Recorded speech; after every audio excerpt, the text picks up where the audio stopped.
welcome to Plant Revelations, and today I'm going to talk to you about how to prune Hydrangea arborescens Annabelle. Now this is one of the easiest hydrangeas to grow and the easiest ones to prune. Now we use this a lot in designs. It has huge white flowers the size of a football. Really, like I say, really easy to grow. It will grow in shade or sun. Likes heavy wet soils. It will grow on sandy soils so long as it's in a damper part of the garden or in shade.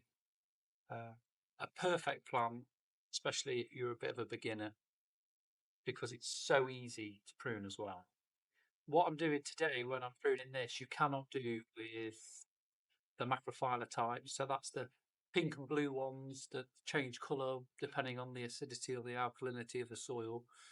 And you can't do it with things like the Hydrangea aspera villosa, which is the big tall shrubby ones with the lace caps, or even this one in the corner here, which you can't see, but that's the Hydrangea petalaris, which is the climbing hydrangea. If you were to do this technique to those, they wouldn't flower for 2 years.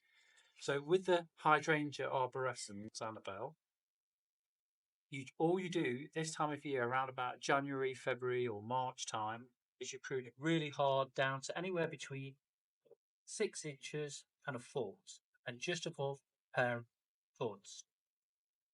So you can take it down as low as that.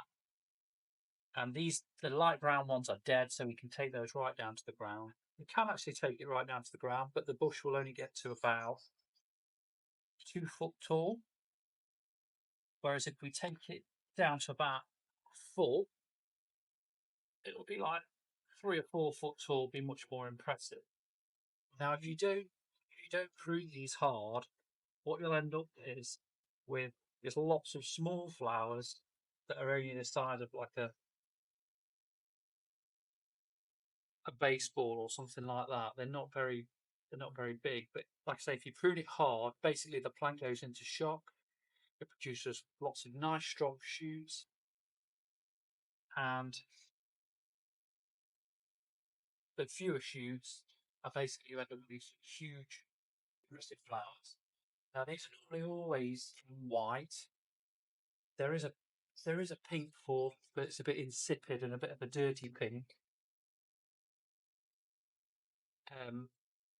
But yeah, so generally they're white. There's one called Invincible or Annabelle Strong, which is meant to be self-supporting because they can become a bit heavy with the weight of the flowers. But we've used them in the past and we can't actually tell the difference. So I wouldn't recommend spending loads of money on the self-supporting form. So it looks completely brutal, but that's it. So it's really easy. You just prune it out the dead, prune it hard back to about, here we've done it about to about 8 inches or something, because we only want the plant to be about this tall because it'll only grow about 2 or 3 foot. Like I said, if you wanted it taller, you could do it a bit higher, and you know, if you did sort of like 3 or 4 foot, it would be 6 foot.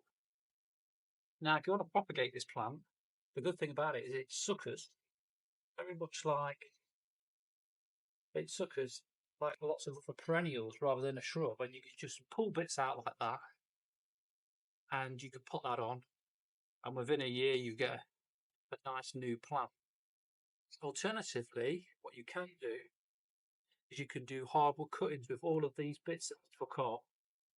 What you want is a nice, ideally pencil thickness, nice long straight bit like this, and you just prune below a bud and above a bud, about a foot long if you can, 8 inches to a foot long. And I'm just putting it in regular compost with a little bit of sand for drainage. They don't need much drainage because hydrangeas like it wet.